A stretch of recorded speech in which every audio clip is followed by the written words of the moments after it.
కడపలో ఒక 2-3 రోజుల క్రితం తీవ్ర ఉద్రిక్తత పరిస్థితులు నెలకొన్నాయి. ఒక రకంగా మత కలహాలు ఆ కోణంలో సృష్టించే ప్రయత్నం కూడా జరిగింది. దీన్ని వైసీపీ కూడా రాజకీయంగా వాడుకునే ప్రయత్నం చేసింది.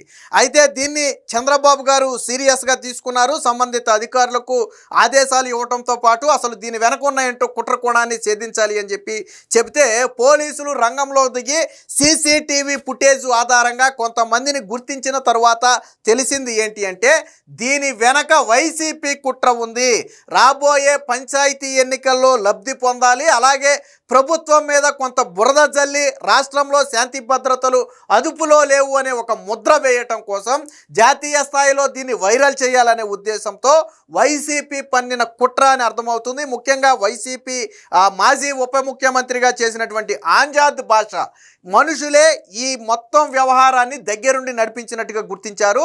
దాంతో అసలు కుట్ర కోణం బయటపడింది. అంటే ఇది ముందస్తు కుట్ర ప్రకారం జరిగింది. వాస్తవానికి అక్కడ ఆల్మాస్పేటలోని సెంటర్కి ఒక వర్గానికి సంబంధించినటువంటి పేరు పెట్టేసినట్టుగా ఒక దుష్ప్రచారం జరిగింది. కానీ అది వాస్తవానికి పూర్తిగా అవాస్తవం. ఎటువంటి పేరు పెడుతూ నిర్ణయం తీసుకోలేదు.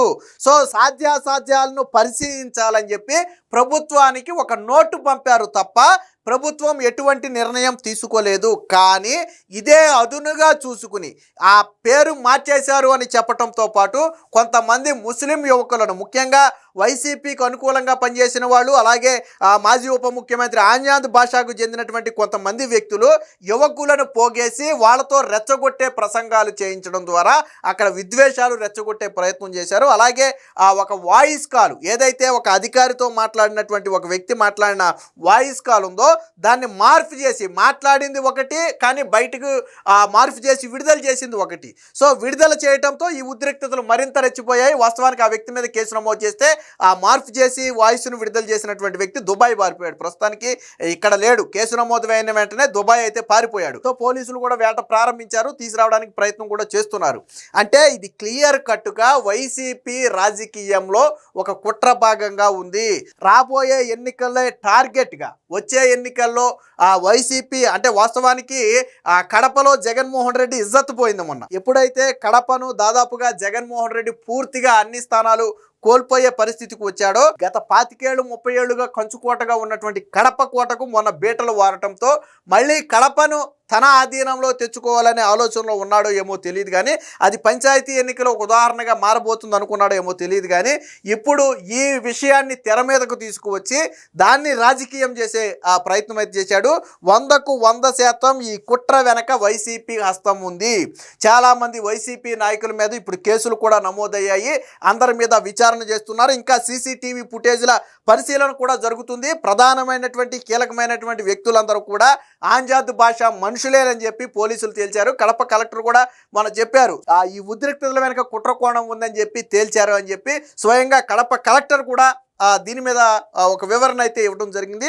సో దీనికి సంబంధించినటువంటి వార్త అయితే ఒకటి వచ్చింది, ఒకసారి చూద్దాం. కడప అల్లర్ల వెనక వైకాపా హస్తం, స్థానిక సంస్థల ఎన్నికల్లో లబ్ధి కోసం కుట్ర, ఆల్మాస్పేట సర్కిల్ కి ఓ వర్గం పేరు పెడుతున్నారంటూ తప్పుడు ప్రచారం. సూత్రధారుల్లో ఎక్కువ మంది మాజీ ఉప ముఖ్యమంత్రి ఆంజాద్ బాషా అనుచరులు పోలీసుల విచారణలో వెల్లడి. ఇటీవల కడపలో 2 వర్గాల మధ్య ఉద్రిక్తతలకు కారణమైన ఆల్మాస్పేట సర్కిల్ ఘటన వెనుక వైకాపా హస్తం ఉన్నట్టుగా పోలీసులు దర్యాప్తులో వెల్లడైంది. సున్నితమైన అంశాలపై ఘర్షణలు రేకెత్తించి స్థానిక సంస్థ ఎన్నికల్లో లబ్ధి పొందేందుకు వైకాపా కుట్రకు తెరదీసినట్టుగా భావిస్తున్నారు. ఆల్మాసపేట సర్కిల్లో ఈ నెల 9వ తేదీన 2 వర్గాల మధ్య రాళ్ల దాడులు, పోలీసులపై దాడి వెనుక వైకాపా నాయకులు, సానుభూతి పరుల ప్రమేయం ఉన్నట్టుగా నిర్ధారించారు. వైకాపా నాయకులు ముందస్తు వ్యూహంతోనే పూరితంగా ఉద్రిక్తతలను ప్రేరేపించారని గుర్తించారు. ఈ ఘటనలో పాల్గొన్న వాళ్ళు అత్యధిక మంది మాజీ డిప్యూటీ సీఎం ఆంజాద్ బాషా అనుచరులను తేల్చారు. వారిలో కొందరిని సీసీటీవీ ఫుటేజ్ ఆధారంగా పోలీసులు అయితే గుర్తించారు. సో సర్కిల్ పేరు మారుస్తున్నట్టుగా తప్పుడు ప్రచారం. వాస్తవానికి ఆల్మాస్పేట సర్కిల్ పేరు మార్చాలని ఎటువంటి నిర్ణయం జరగలేదు. కేవలం దాని మీద ఒక నిర్ణయం తీసుకోవాలని చెప్పి రాష్ట్ర ప్రభుత్వానికి నోటు పంపారు తప్ప మార్చినట్టుగా ఎక్కడా లేదు. కానీ దానినే మార్చేశారు, పేరు మార్పు ఆల్రెడీ అయిపోయిందని చెప్పి విష ప్రచారం చేయటంతోనే ఈ ఉద్రిక్తతలు అయితే చెలరేగాయి. ఈ తప్పుడు ప్రచారాన్ని కూడా ఒక కుట్ర భాగంగా కావాలని ఉద్రిక్తతల విచిత్రం ఏంటంటే మార్చారు అని సోషల్ మీడియాలో ప్రచారం చేయగానే మార్చేశారని మనం నమ్మేయటమే తప్ప అది వాస్తవమా కాదా, అధికారికంగా ప్రభుత్వం ఏమైనా వెల్లడించిందా, ఎవరు చెప్పారు, కలెక్టర్ ఏమన్నా చెప్పాడా, కమిషనర్ ఏమన్నా చెప్పాడా, ఇలాంటి ఏమీ లేవు. సోషల్ మీడియాలో వీళ్ళు గ్రూపుల్లో వైరల్ చేసేసారు, మార్చేశారు మనకు అన్యాయం జరిగిందని. దాంతో అది నిజమేననుకుని రెచ్చిపోయారు. సరే, కుట్ర కోణంలో భాగంగా ఇంత చేసినప్పటికీ కూడా మనం కూడా కొంత ఫ్యాక్ట్ చెక్ చేసుకోవాలి కదా. ఆవేశపడిపోయి ఈ రోజు కేసులు పెడితే ఎవరికి నష్టం? వాళ్ళు ఏదో ఉద్రిక్తతలు రేకెత్తించారు, అదంతా తప్పుడు ప్రచారం, మీరు నమ్మి దాడులకు వెళ్ళారు. ఇప్పుడు కేసులు పెడితే ఎవరి భవిష్యత్తు నాశనం అవుతుంది? కనీసం కొద్దిగా కూడా ఆలోచించకుండా ఇరు వర్గాలు కూడా అంతే ఆవేశంగా మీద పడ్డాయి. కడపలోని ఆల్మాస్పేట సర్కిల్కు ఓ వర్గం పేరు పెట్టారని నగరపాలక సంస్థ నిర్ణయించినట్టుగా కొందరు వ్యక్తులు తప్పుడు ప్రచారం చేయటం ఉద్రిక్తతలకు కారణమైంది. పోలీసుల విచారణలో తేలిన వివరాలు ఇవి. కడప కార్పొరేషన్ 5 ఏళ్లు వైకాపా చేతిలోనే ఉంది. చివరి వరకు కూడా పేరు మార్పు ప్రతిపాదన చేయలేదు. ఫిబ్రవరి 10వ తేదీన జరిగినటువంటి చివరి సమావేశంలో ఓ వర్గం పేరు పెట్టాలన్న ప్రతిపాదన తెరపైకి తెచ్చారు. అందుకు సాధ్యాసాధ్యాలను పరిశీలించి అనుమతులు ఇవ్వాలని చెప్పి ప్రభుత్వాన్ని కోరుతూ, అంటే నిర్ణయం ప్రభుత్వాన్ని తీసుకోమని చెప్పి ప్రభుత్వానికి ఆ నోటు పంపారు. అంతే తప్ప పేరు పెట్టాలన్న నిర్ణయం జరగలేదు.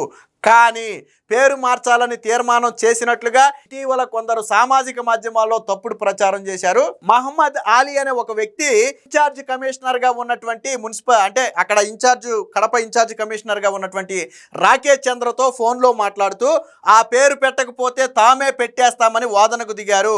పేరు కార్పొరేషన్ పెట్టాలే తప్ప మీరెలా పడతారు అని చెప్పి రాకేష్ చంద్ర, ఆ కమిషనర్ ఎవరైతే ఉన్నారో ఇన్ఛార్జ్ కమిషనరు, ఆయన వాదించారు. అయితే వాయిస్ని ఎడిట్ చేసి పేరు మార్పుకు ఇన్ఛార్జి కమిషనర్ అంగీకరించినట్లుగా దాని ప్రచారం. ఆయన ఏమన్నది ఏంటి, పేరు మార్పు అనేది మీరు నేను పెట్టేది కాదు, అది మున్సిపల్ కమిషన్ పెట్టాలి అది, సో మీరు ఎలా పెడతారు అని చెప్పి ఆయన ప్రశ్నిస్తే, లేదు మేము పేరు మార్చేసామని ఆయన చెప్పినట్టుగా ఒక వాయిస్ని అయితే క్రియేట్ చేశారు.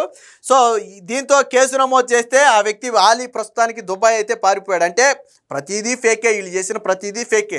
సో ఆ వాయిస్ని రికార్డ్ చేసి దాన్ని మార్పింగ్ చేసి వాళ్ళకు అనుకూలంగా మార్చుకున్నారు. అందుకనే వీళ్ళు రెచ్చిపోయారు. పోలీసులు ఎవరెవరిని గుర్తించారు అనేది మనం ఇక్కడ ఒకసారి చూస్తే, వైసీపీ యువజన నాయకుడైనటువంటి బ్లూ డైమండ్ లాడ్జ్ యజమాని అయినటువంటి సయ్యద్ అహ్మద్ బాషా గొడవకు ప్రధాన కారకుడిగా పోలీసులు భావిస్తున్నారు. ఆయన రోజంతా ఘటనా స్థలంలోనే ఉండి అన్నీ తానై నడిపించాడని గుర్తించారు. ఒక 50-60 మందిని సమీకరించి సర్కిల్పై నిలబడి రెచ్చగొట్టే ప్రసంగాలు చేయడం వల్లే యువత రెచ్చిపోయి రాళ్ల దాడికి దిగారని చెప్పి నిర్ధారించారు. ఇక రెండో వ్యక్తి ఎవరంటే వైకాపా పట్టణ నాయకుడు అయినటువంటి జమీల్స్ మొబైల్స్ యజమాని అయినటువంటి జమీల్ సోదరుడైన షేక్ మహమ్మద్ జాకీర్ హుస్సేన్. ఇతను ఒక 30 మంది యువకులను తరలించడంలో కీలక పాత్ర పోషించినట్టుగా తేలింది. అలాగే మాజీ ఉప ముఖ్యమంత్రి ఆజాద్ బాషాకు అనుచరుడైన షేక్ బిలానీ ఈ అల్లర్ల వ్యవహారంలో కీలకంగా వ్యవహరించాడని పోలీసులు గుర్తించారు. ఇక చిలకల బావికి చెందినటువంటి వైకాపా సానుభూతిపరుడు జాఫర్ ఆందోళనలో ప్రత్యక్షంగా పాల్గొన్నట్లుగా కూడా నిర్ధారించారు. ఇక వినాయక నగర్ సర్కిల్లోని స్పేర్ పార్ట్స్ వ్యాపారం చేసే హైదర్ వైకాపా సానుభూతిపరుడు.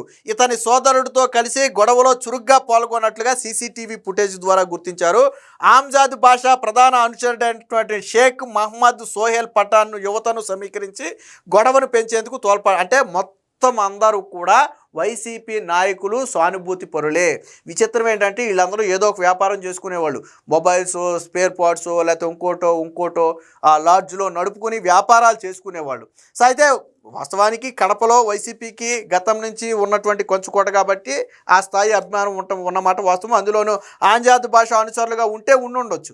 బట్ వీళ్ళు దీన్ని ఆసరాగా చేసుకుని, ఈ ఒక్క అంశాన్ని ఆసరాగా చేసుకుని దీన్ని వాస్తవానికి మత విద్వేషంగా మార్చే ప్రయత్నం జరిగింది.